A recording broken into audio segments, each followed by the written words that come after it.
There's a certain kind of moment in gaming history where you can practically feel a company reaching just a little further than the technology, the market, or the audience is ready for. A moment where ambition outpaces practicality, but leaves behind something fascinating all the same. In the early 2000s, Nintendo had one of those moments. At a time when gaming was shifting towards 3D graphics, bigger worlds, and more sophisticated hardware, Nintendo unveiled something completely different. A device that didn't deal in polygons or processors, but in cardboard. Trading cards, printed with tiny dotted patterns, small enough to miss, but dense enough to hide miniature programs, animations, and secret bonuses. Cards that didn't just sit in a binder, but plugged directly into your Game Boy Advance, one swipe at a time. It was bold, it was unusual, and it asked players to believe, just for a moment, that the future of gaming might be hiding in the margins of a piece of cardstock. But the world wasn't ready. Not for how it worked, not for what it needed, and certainly not for the ways it tried to blend the physical and digital long before QR codes, Amiibo figures, or AR toys made that idea feel normal. Today, we're telling the story of the Nintendo e-reader, one of Nintendo's strangest, most inventive experiments. A device born from decades of scanning technology, shaped by Japanese card culture, and remembered not for its success, but for its legacy and ideas it left behind. So settle in, because we're about to swipe our way into gaming history, one dot code at a time, on today's trip down memory card lane.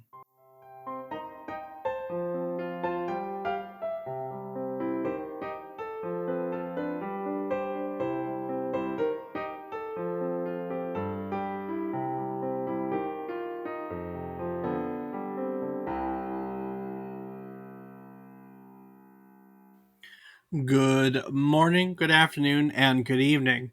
I hope these words find you well. Hello and welcome to the 275th episode of our video game history podcast, A Trip Down Memory Card Lane. Each week, we'll tell you a story relevant to the current week in gaming history. It can be about a game or the people who have created it.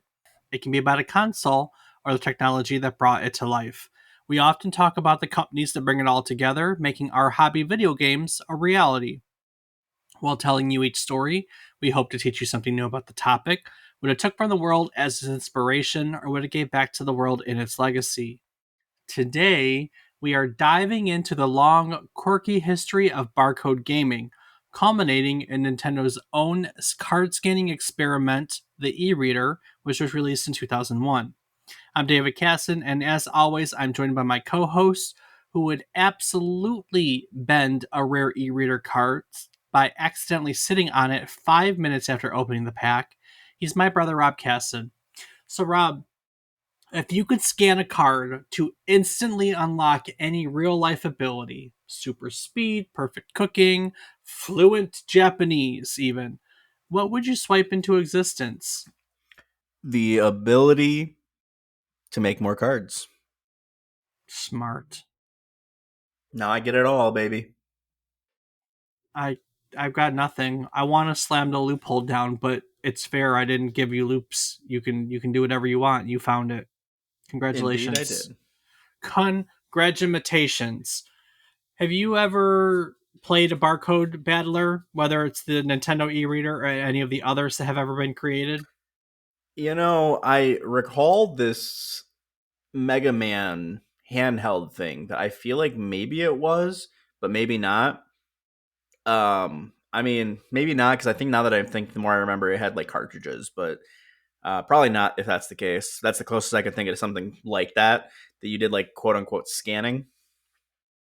Um, so Did you uh, know that there was a whole history behind bar? Do you even remember nope, the e-reader? not at all.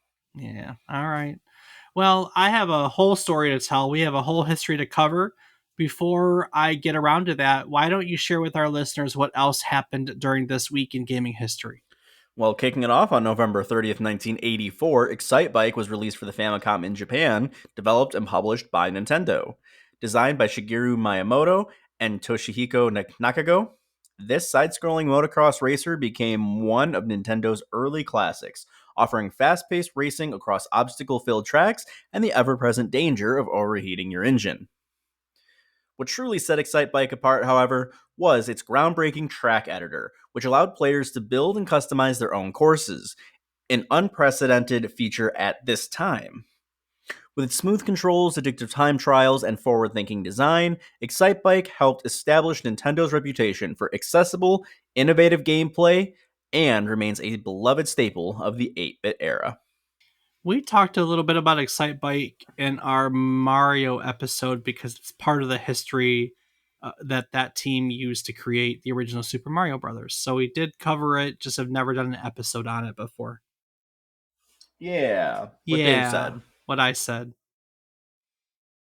And speaking of things that we've talked about and where you can learn more history, it was on December 3rd, 1994, that Sony Computer Entertainment launched the original PlayStation in Japan, marking the beginning of one of the most influential consoles families in gaming history.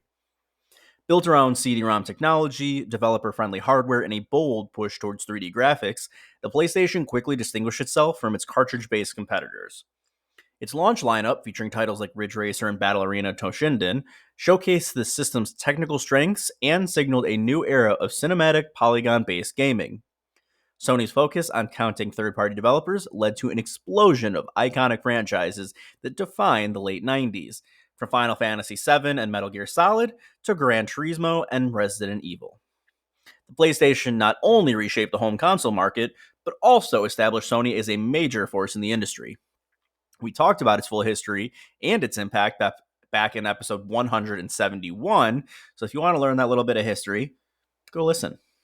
Go give it a listen. And on the topic of PlayStation and topics that we've covered, on December 6th, 1996, Parappa the Rapper was released for the PlayStation in Japan, developed by Nana Onsha and published by Sony Computer Entertainment. Widely regarded as one of the pioneers of the rhythm game genre, Parappa the Rapper charmed players with its vibrant paper-thin art style, catchy hip-hop soundtrack, and simple but addictive call-and-response gameplay. Players guided the lovable canine rapper Parappa as he tackled life's challenges, learning karate, baking cakes, and earning his driver's license, something we've all done, by rapping his way through increasingly quirky scenarios.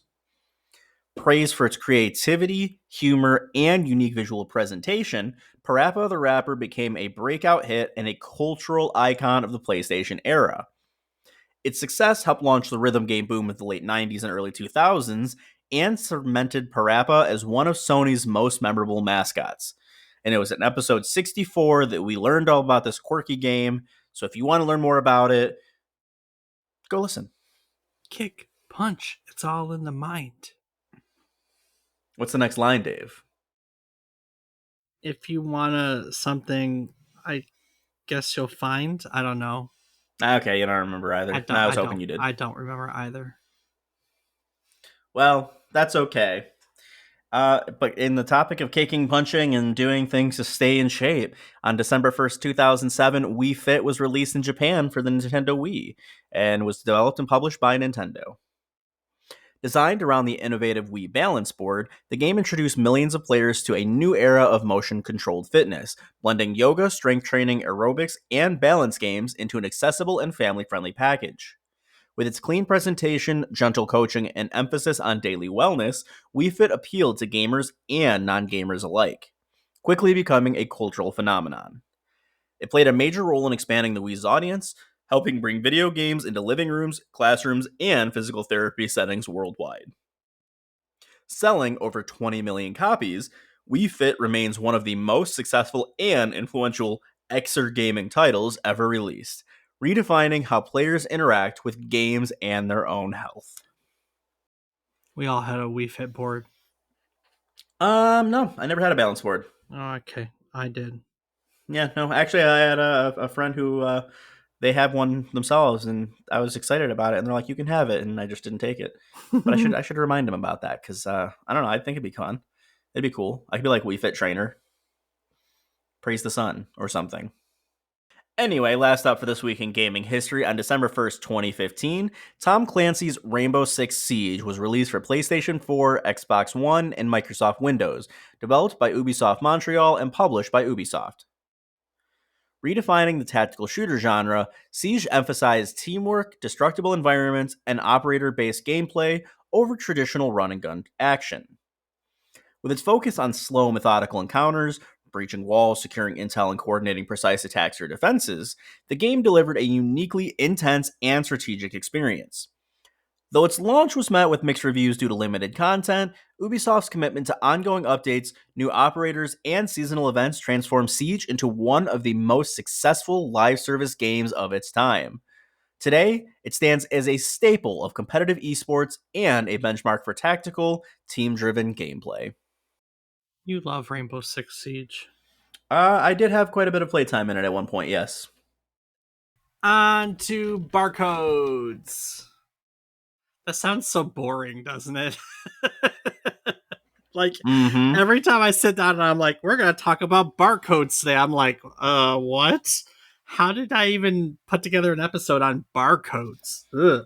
Clearly, it was Again, like when you're high at the supermarket, except you're not thinking about the food that you could make at home and eat. You're thinking about the fun things you can scan.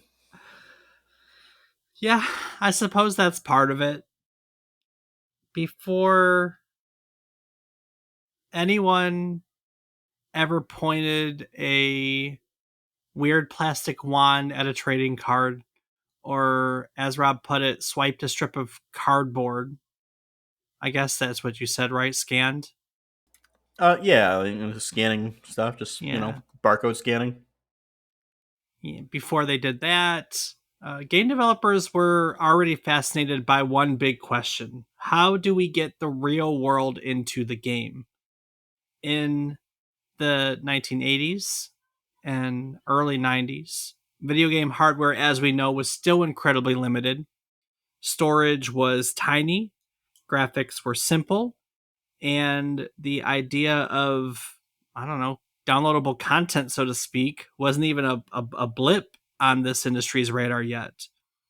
But physical media, cards, sticker books, toys even, had an enormous cultural footprint, especially in Japan.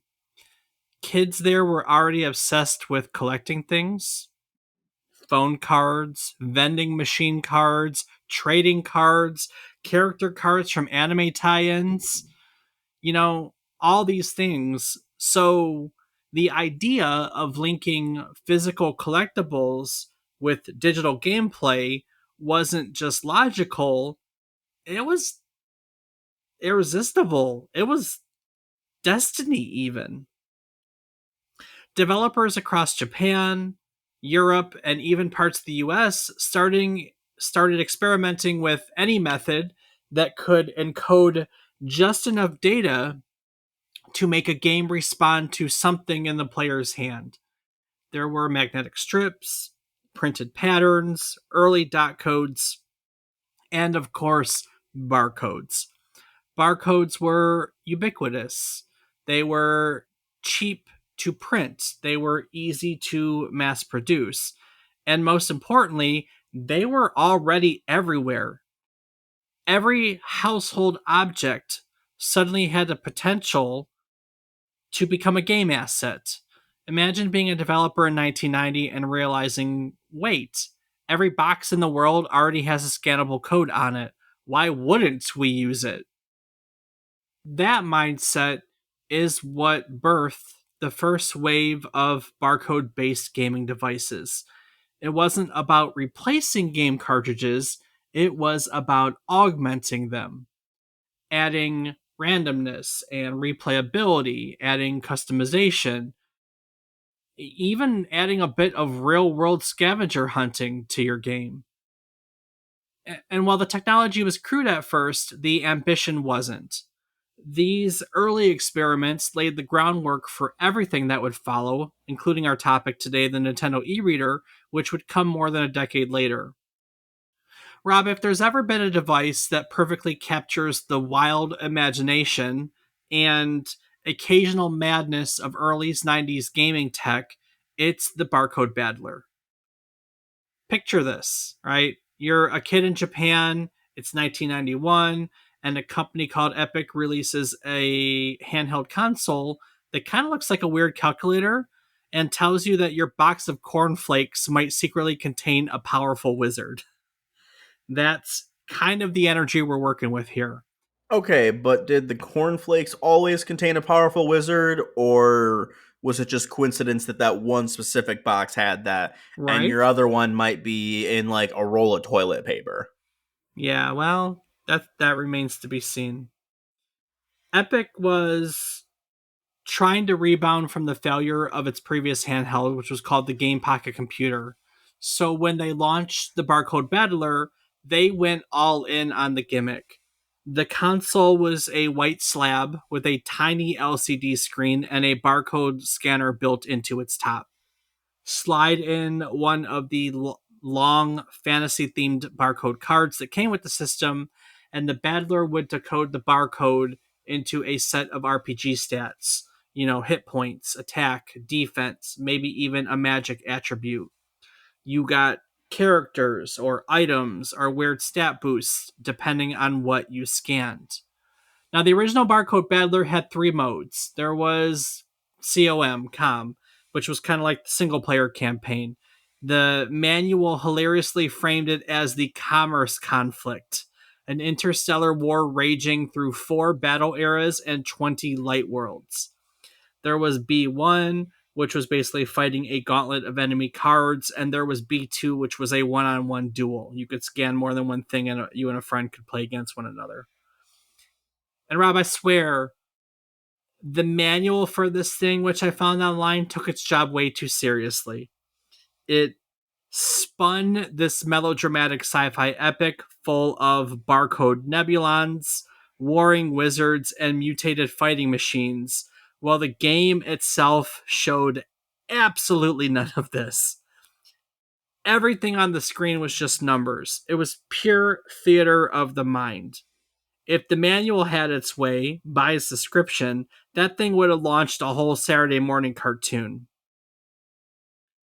But the genius that made kids lose their minds wasn't the theater, it was the fact that the battler could scan any barcode, not just of the official cards, literally any product in your house. Suddenly, a bottle of soy sauce might unlock a champion. A candy bar wrapper might grant you a healing potion. The family shampoo could turn into a level scaling tank. Every shopping trip became a treasure hunt, every pantry a dungeon, every recycling bin a loot chest. Now, of course, the scanner was notoriously picky. If you didn't swipe at exactly the right speed, the battler punished you with a huge miss on the screen, which made kids look like they were trying to revive the world's saddest defibrillator. But it's said that the Japanese kids were captivated. The Barcode Battler became such a phenomenon that Epic secured cross promotional deals with Nintendo, with Capcom, and with Falcom, and even launched a manga series called Barcode Fighter. Grocery items even sold out because their barcodes were known to generate powerful characters. There were news stories on that. Over Okay. over over here in the West though, completely different story. The Battler flopped. It lacked graphics of any kind. It was hard to understand. And it was released just as the Game Boy was taking over the world. Kids over here in the West took one glance at the LCD display and they ran back to Tetris. But Japan wasn't done with the concept. In 1992, Epic launched the Barcode Battler 2, which is a black model with purple buttons. It added deeper mechanics. There were warrior versus wizards, magic attacks, SB based healing, skill point based healing, and improved decoding that worked better with international barcodes. This was literally the version that the West received. We didn't get the original Barcode Battler. We got the Barcode 2. It's just the Barcode 2 was the Barcode Battler in the States. Confusing, I know. But one thing that this version, the second version, did come from was one very important upgrade. It had an output port, and that output port allowed players to connect the handheld into other devices, and that turned it from a simple handheld toy into an actual gaming peripheral. Epic expanded this with two obscure add on systems. They were called the C0 and the C2, and that led up to four of these Barcode Battler 2 units linked together for multiplayer sessions. Kids would scan the barcodes on their individual handhelds, while the CO or C2 unit would handle the shared battling action. And so imagine, if you will, four kids gathered around a TV, all armed with grocery barcodes, strategizing which breakfast cereal, I guess, was the best to scan for the best stats. Uh, the concept is absurd, but honestly kind of brilliant from the marketing standpoint. Of course, in Japan, it was a cultural tidal wave, and that brought a flood of themed card decks. There were Zelda decks, there were Mario cards, there were Dragon Slayer cards. Toys R Us had a uh, card set. Meiji Snacks had their own card set. These were sets all designed to generate specific in game characters and items. These weren't just collectibles, they were, if you think about it from a modern standpoint, physical DLC a decade before the concept of downloadable content ever existed. Looking back, the Barcode Battler era kind of feels like a prototype for ideas that would flourish later, right? You have leveling characters through progression. Hello, Pokemon. You have scanning real world objects to unlock digital content, QR codes. Hello, Amiibo. And you also have merging physical collectibles with video games like we do nowadays with, Skylanders or Disney Infinity. The Barcode Battler in a lot of ways was ahead of its time. It just wasn't technologically able to fulfill its ambitions at the moment. But for a brief window in the early 90s, that thing turned barcodes into magic spells, grocery stores into battlegrounds, and household items into RPG adventures. And that spark would carry directly into the next generation of card scanning tech. So after the Barcode Battler and its sequel proved that kids were more than willing to swipe barcodes until their wrists hurt, developers began asking a new question: what happens if we push this tech beyond handheld toys and into full console games? And that question led to what's probably one of the strangest but coolest eras in this technology, and that's the age of barcode enabled Famicom and Super Famicom games. These were games where scanning didn't just generate stats, they actually shaped RPG worlds, unlocked characters, opened new paths, and customized experiences in ways that developers had never tried before. Now, Epic and Sunsoft kicked off this wave with a game called Barcode World, which was the official game of the Barcode Battler. It wasn't a tiny little LCD calculator game anymore. This was a real console RPG built around scanning. You would connect your Barcode Battler 2 to the Famicom using a special link cable, turn on the game, and suddenly your scanned barcodes would become party members, enemies, items, special attacks. Some of them could even generate special encounters in the game. So now, instead of just scanning things and playing with numbers, you were literally scanning them into a Nintendo game.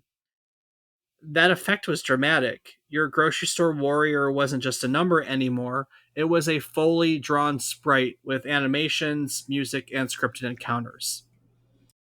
For the first time, your barcode characters could walk around town, talk to NPCs, fight in turn based battles, and level up over time. Barcode World, in a way, with kids racing around to find new barcodes to import into their game, had kids playing Pokemon Go of sorts before Pokemon Go was even a thing, you know? It I guess kind of, but it also reminds me of they had those like for specifically Pokemon, those pedometers that you could like put your Pokemon in and Yes. carry it around with you. Yes. And I Yeah, think for that was like sure. Heart Gold, Soul Silver is when they introduced that. Yeah. Yeah, the reason why I think it's more like Pokemon Go is because people were actually seeking out in-game items in the real world, which I think is more aligned with that. Right? You had to go find your Yeah. barcode Okay, you're in right. the world. That's and no, I like yours. Yours is a your. I thought a lot about I when I wrote this episode, when I did my research, I thought a lot about how this is a lot about bringing the physical world into a video game. How video games blend the physical and the digital. And the obvious beginning to that is the controller, right? Because we always have to be, for the most part, physically connected to our video games in that respect. But beyond that, the Barcode Battlers was a good way, the Skylanders was a good way, but I thought a lot about that too. And when we started getting physical and how that was brought into the game. So you're not very far off. I had that train of thought while I was doing this writing as well. I just think that this is more of the same kind of treasure hunt that we experience when we go to find things in augmented reality than it is that physical connection otherwise. Technically, Pokemon Go brings both of our concepts together if you think about it. So, Yeah, you're right. for Japanese kids in 1992, heading out into the real world to capture monsters through barcodes, to bring them back into the game, to train them to battle, that felt like magic. A year later, Epic released Barcode Battler Senkai on the Super Famicom, a sequel of sorts that pushed things even further. The graphics were sharper, battles were faster and more dynamic, character classes mattered more, and there was deeper strategy to be gained from the items and enemies scanned from the barcodes. Senkai blended the barcode mechanic with a tactical RPG framework, letting players raise teams, letting them equip them with scanned items, and pushing them through map based missions. It was deeper than anything that any of the other Battler games could offer. And for some kids, it was their first exposure to a fully customizable RPG. Even more interestingly, along the same topic of what we're just talking about, Senkai treated the barcode scanning almost like character summoning. That's a pattern that future collectible driven games like Monster Rancher or Shin Megami Tensei, maybe even early Yu Gi Oh games would echo. Beyond Epic's own titles, several third party developers also experimented with barcode enabled features and added optional bonuses in their games. Now, these didn't require the Barcode Battler 2 to play, but if you had one, you could, like the games didn't necessarily require the Barcode Battler 2 to play, but if you had one, you could connect it to the Famicom, Super Famicom to add to said games. That would unlock hidden enemies and rare items, bonus challenges, stat boosts, even some alternative modes. Kind of like you didn't need an Amiibo to play most of the Amiibo games, but it added features. So you got extra stuff that made your character, your gameplay better than other people for not doing it. Pay to play for sure. Exactly. Well, I guess you didn't really have to pay though. You could just. Yeah, Oh, and never mind. You had to pay for the scanner. Yeah, not the items that you scan, but the scanner itself. right. These included games like Dragon Slayer 2, another customizable role playing game. One of the others was the amazing Spider-Man 2 Lethal Foes that added hidden attributes and enemy types through card scanning. There was a soccer title called J League 95 that let you select your team by scanning cards for fun. These abilities weren't widely advertised. A lot of gamers never even knew that these features existed in these games.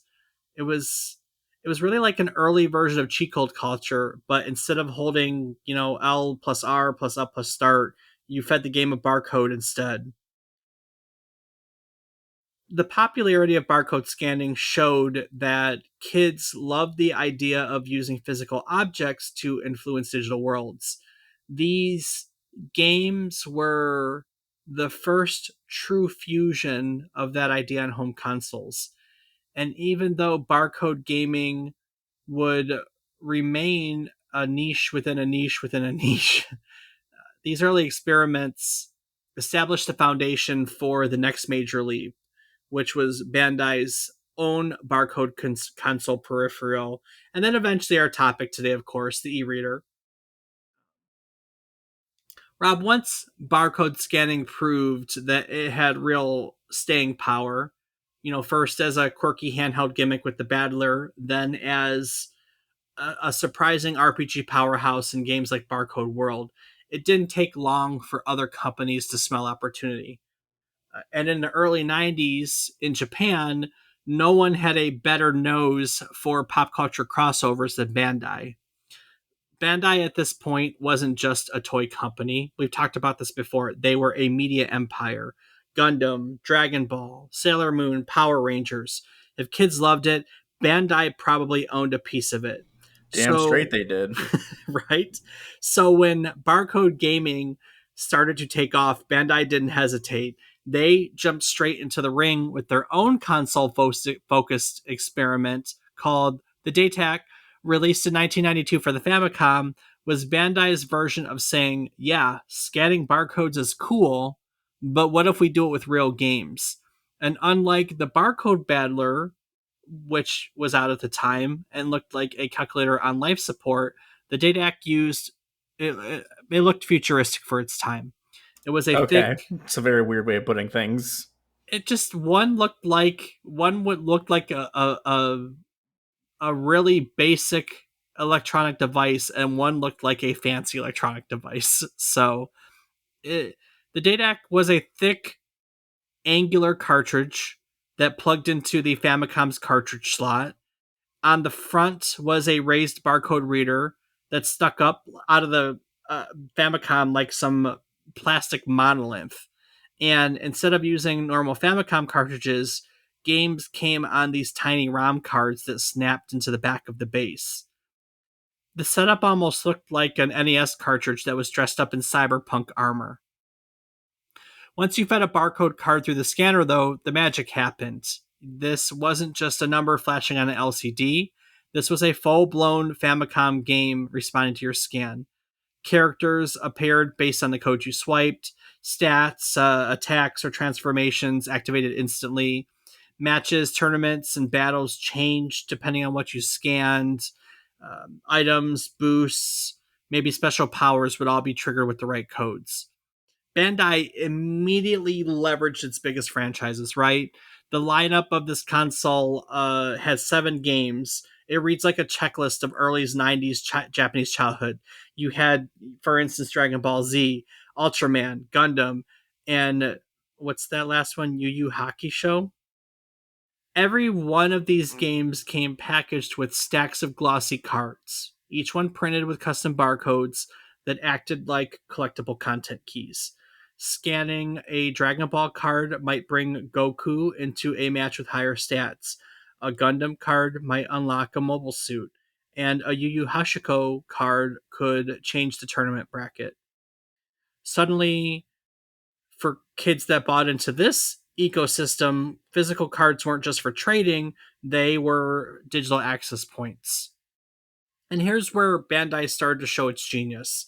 They didn't limit scanning to just characters like many of the others at this time. They tied it into progression. Scanned cards could advance you in a ladder, could unlock secret opponents, trigger special transformations, even unlock new characters to play as. This made it feel like every game was 2 games. One was on the cartridge, and the second was in your card binder. But despite how cool this concept was, it arrived at a very awkward moment in the industry. The Famicom was aging, the Super Famicom was exploding in popularity, and most families were not looking to invest in another expensive add on for older systems.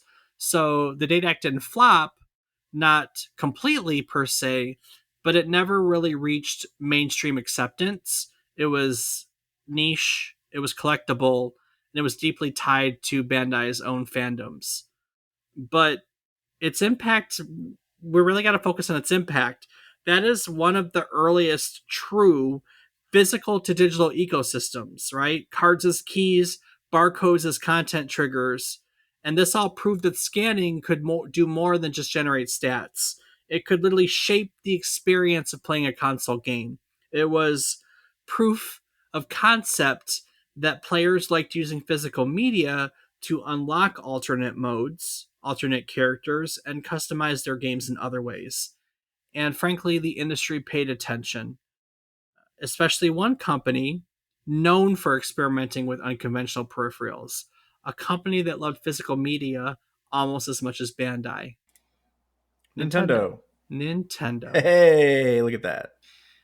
The Datach helped set the stage for what Nintendo would attempt next, a larger, more ambitious, and far more accessible card scanning system designed not for one franchise, but for an entire library of games. You know, Rob, what I love about the Datach is how it took something physical, a card, a barcode, and turned it into digital content with almost no friction. It made something complicated feel simple. And honestly, that's exactly how I feel about podcasting today. Yeah, instead of battling with hardware or weird adapters, you just want something that works. Like a clean scan every time. Exactly. And that's why I use Zencaster. It's the all in one podcasting platform that makes recording incredibly easy. You log in through your browser, hit record, and you're instantly capturing studio quality audio and up to 4K video. No cables, no converters, no headaches. But what if things glitch? Some of those old barcode readers weren't exactly reliable. That's where Zencaster shines. It has multi layered backups, so even if your internet drops, your recordings stay safe and the highest quality. Nothing gets lost in translation. And editing? Don't tell me I need to scan out every and manually. Nope.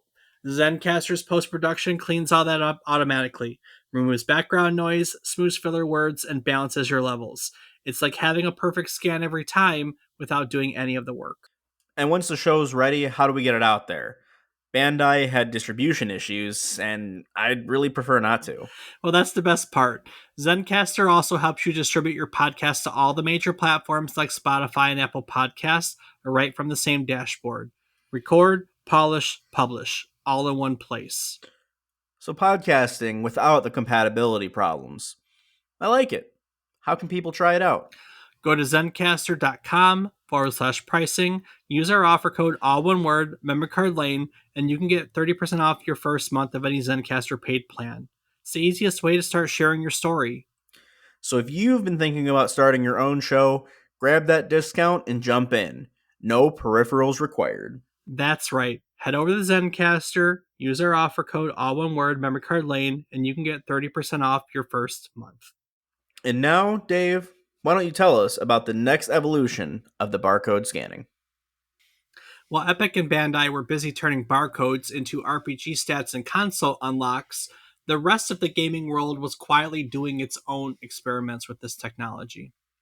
And by the late 90s and early 2000s, scanning didn't just stick around, it was branching into new forms, new audiences, and new markets. Now, some of these toys flopped, some became cult favorites, and a couple grew into full blown cultural explosions. But together, they all kept the concept alive long after Western gamers here in the States assumed that barcode play had died out in the early 90s. One of the biggest revivals came from Scanners, which was a handheld toy released around 1999 by Radical. Scanners took the barcode battlers' core idea, scanning everyday barcodes to quote unquote capture monsters, and reimagined it for the Tamagotchi generation. Kids scanned cereal boxes, soda cans, shampoo bottles, really anything they could find, as you know, and they would discover creatures hidden inside the barcodes. Then they fed them, trained them, battled them, and traded them with friends. Because products varied by region, kids scanned different things in different places, turning the whole world into a scavenger hunt. Again, kind of a proto Pokemon Go before smartphones existed. Right behind them was the Tiger Barcodes with a Z, which was unmistakably a Tiger's Electronics product. Neon plastic shells, cheap LCD screens, and a mom bought this because the Game Boy was sold out vibe. But it still delivered the same thrill, scanning items around the house to unlock fighters or creatures. The gameplay was simple, but Tiger also understood the real magic, the discovery. The idea that your macaroni box could hide a secret monster was enough to keep kids tearing through kitchen cabinets. But the most important evolution, I think, of barcode gaming didn't happen in American toy aisles. Rather, it happened in Japanese arcades. In the early 2000s, Sega unleashed two massive hits: Mushiking, The King of Beetles in 2003, and Love and Berry, Dress Up and Dance in 2004. And they weren't, to me, experiments, they were phenomenon into themselves. Musha King let kids collect beetle cards and scan them into an arcade cabinet to summon their bugs for rock, paper, scissors battles. Victories would earn you new cards, and kids were carrying stacks of cards around to school like they were precious artifacts. Love and Berry did the same thing for young girls. You could scan outfit cards, customize your character, and then dance in rhythm battles. Swiping the cards in that case was almost theatrical, right? It was part fashion show, part magic show, part music concert. These games matter, I think, because they show just how deeply scanning had taken root in Japan. It was it wasn't really a gimmick, it was normal. It was a part of culture. Kids were already used to blending physical collectibles with digital experiences, whether that be through vending machines, Digimon devices, or arcade cards. And I think that cultural difference is crucial to today's story. In the West, scanning felt like a curiosity, something you'd find between a Furby knockoff and a keychain pet. But in Japan, it was thriving. And that matters for as we continue the story for one big reason. Nintendo is a Japanese company. While American companies might have seen scanning as niche or outdated, Nintendo was watching a home market where card based arcade games were exploding. Kids were collecting cards by the millions, and scanning technology was already a part of everyday entertainment. Where Western companies may have seen a gimmick, Nintendo was looking at what they consider to be a proven, profitable idea, a natural next step. And all of this synced perfectly with another gigantic force in Japanese culture that we covered before, that we know, that Rob loves: the Pokemon trading card game. Yeah, let's go. By the late 90s, as we know, Pokemon cards were a phenomenon, but they had a built in limitation. If you didn't have an opponent, your cards didn't do much. Now, Creatures Incorporated, the company behind the Pokemon trading card game, wanted to fix that without changing the cards themselves. So when they encountered Olympus Optical's what's called ScanTalk.co technology, a technology that could hide a surprising amount of digital data on a tiny printed strip, they saw the future. In an interview from back when, Akabane Takumi explained that scanning these codes into a Game Boy Advance could open the door to new possibilities. It would bring you videos, move explanations, maybe tiny games, strategy guides. He saw you being able to scan these cards as digital bonuses added onto real cards. And so Nintendo, that team that Takumi was a part of, the Pokemon team, wasted really no time. They partnered with Creatures. In August of 2001, they announced Card E, which was a new kind of trading card, the Card e-reader, the device that scan them, and Pokemon Card E's, which were the first card line built for the system. And the idea behind this was really simple: swipe a card, get extra information or a mini game. It was originally envisioned as a digital companion to the trading card game, not necessarily downloadable content, not necessarily expansions, just more ways to enjoy the cards you've already owned, right? The card e-reader appeared publicly at E3 2001. It was brought out to the world as the Pokemon card e-reader. And when it launched in Japan on December 1st, 2001, it did exactly what Nintendo promised. You swiped a card. The Game Boy Advance read the dot code, and whatever was stored inside appeared. It could be animations, tips, little apps, or bite sized games. There were no link features associated with it, no game integration, just pure Pokemon information. But frankly, Nintendo had bigger plans. In the same 2001 announcement, they hinted that the technology would expand beyond Pokemon into other genres. And that's exactly what happened in 2003 with the release of the Card e-reader Plus. This model, which is the one we got over here in the West, added a link port, built-in flash memory, and the ability to communicate with other Game Boy Advance units and eventually even the GameCube. So suddenly the vision for the e-reader was that it wasn't just reading cards, it could modify games, it could add content, it could basically act as a tiny software delivery system. Now Japan embraced it fully.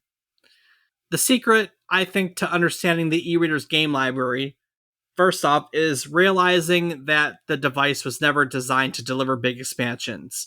Its dot code strips were like 2 megabits. They were tiny. Its memory was tiny. Developers didn't treat it like DLC. They treated it like a digital scratch off card. It was something small, something surprising that you could collect per se. And that approach made perfect sense in Japan. Kids were already used to mixing physical collectibles with small digital bonuses. They had those sticker books that interacted with arcade scanners and Digimon keychains that linked to card readers.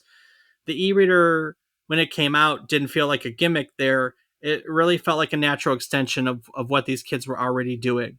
And Nintendo leaned into that mindset incredibly hard. There were Animal Crossing e-cards that unlocked villagers, clothing, islands, and special events. Pokemon Battle e-cards added trainers, items, berries, and entire mini events to Pokemon Ruby and Sapphire. Mario Party E turned a deck of cards rather into a tabletop party game, wherein the Game Boy Advance was basically a referee. And then eventually we all got the NES Classic cards, and the NES Classic cards basically reconstructed entire classic NES games one chunk at a time, turning the e-reader and scanning into this really bizarrely charming tech ritual. Each of these was tiny on its own, and that was kind of the point of this peripheral. Japanese kids weren't looking for massive add-ons. They were looking for collectible moments, so to speak. And in Japan, this clicked immediately. In the West, not so much. Western audiences expected unlockables to be big and substantial, and the e-reader wasn't built to deliver big. It delivered cute, it delivered small, it delivered frequent. And without the cultural scaffolding that Japan had with the arcade card readers, collectible toys with digital tie-ins, without the trading card micro content, that device really felt out of place, unlike in Japan where it blended in perfectly. And that's why, frankly, the Japanese e-reader library is enormous compared to Western release. That's why we probably don't have any familiarity with it. You said that you'd never really heard of it before, right? Yeah, I have not. It wasn't so much that Nintendo held out, it was that the device genuinely fit into one culture and confused the other. By the time the Card e-reader Plus hit store shelves outside of Japan, the writing was already on the wall, even if no one could quite read it yet. The problem wasn't that the device was bad. The problem was that it worked exactly as designed. The problem was that it had wandered into two completely different markets that expected two completely different things. Scanning a handful of dot codes in Japan to drop a new villager into Animal Crossing felt fun. Scanning a Mario Party card to trigger a minigame on the GBA felt natural. And painstakingly reconstructing an NES game one card at a time felt like a quirky, very Nintendo kind of ritual. When I say one at a time, I meant with its built-in memory, with the Plus's memory, you could say play Nintendo Balloon by scanning 8 cards in. That's what we're talking about. It took, I think, 6 to 8 cards to recreate these classic Nintendo games. Damn. But like I said, in North America, players didn't see small and delightful as a feature. They saw it as a limitation. Scanning 5 cards to add a single Pokemon trainer to Ruby and Sapphire didn't feel magical. It felt like work. Scanning 20 cards to play Donkey Kong, maybe a bit of exaggeration, didn't feel like a novelty. It felt like a chore. And having to carry a stack of cards plus this bulky peripheral accessory just to unlock such a tiny feature felt like friction to us, not fun. And then there was the biggest problem of all, which is probably timing. When the e-reader came to the West in late 2002, the Game Boy Advance was already evolving into a platform centered around bigger and bolder titles. Metroid Fusion was on its way, Advance Wars 2, Final Fantasy Tactics Advance, Golden Sun. Kids who owned the GBA at that point weren't looking for these tiny add-ons. They were looking for big, rich games. And so while the e-reader had its fans, most players here just didn't see a reason to buy an accessory that turns card scanning into a ritual. And so in early 2004, Nintendo quietly pulled support for the e-reader here in North America and Australia. There was no big announcement, no end of life statement, just silence. Retailers cleared their shelves, the card lines eventually sold out and dried up, and the device slipped into this, the world of weird Nintendo things you might remember owning if you were a very specific kind of kid. In Japan, however, the e-reader Plus remained active through 2004. We got new Pokemon cards, Animal Crossing card support, Game & Watch cards, Mario Party card packs, and there were even late era Pokemon battle sets releasing long after the West had moved on. I wouldn't say it was a mainstream hit in Japan, but it was supported, it was respected, and it existed as one more option in a market that did more so embrace small digital extras. But I think that it's important for today's story to know that the ideas that we've just explored today, from the barcode battler into the e-reader, these ideas didn't die. They just genuinely changed form. When the DS launched, it shipped with DS Download Play, which lets you beam small programs wirelessly, which is kind of a spiritual successor to dot code card data. When the 3DS launched, Nintendo leaned aggressively into AR cards, printed physical collectibles that spawn 3D characters when you were scanned, right? Mm-hmm. When Pokemon Black and White arrived, the Dream Radar and later on QR code scanning revived the idea of unlocking creatures and events by scanning printed patterns. And when the Wii U and Switch released, Nintendo rolled out, like I said, the Amiibos, which are at their core scannable physical collectibles that unlock bite-sized digital bonuses across multiple games. And so I think, Rob, the point is I don't want there's a lot of doom and gloom in this story because it never really took effect in the West. But the e-reader, like some of the other technology we've discussed, wasn't necessarily a dead end. It was a prototype for the next 20 years of Nintendo thinking. We've seen that technology evolve as Skylanders, as Disney Infinity, as Amiibo, and I think QR codes are its current form these days. All of them owe something to that little dot code strip that debuted on Pokemon cards back in 2001, and even the barcode battler sooner than that. Uh, when you look at it that way, I think the e-reader is one of Nintendo's more important failed experiments.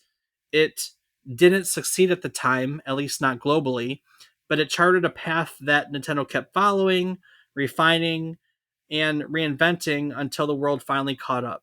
And while the device itself may have faded, its DNA is everywhere, right? In your Switch, in your Amiibo collection, in your smartphone, all in the way that we unlock digital bonuses with physical items today. In other words, and I don't say this lightly, the e-reader failed forward.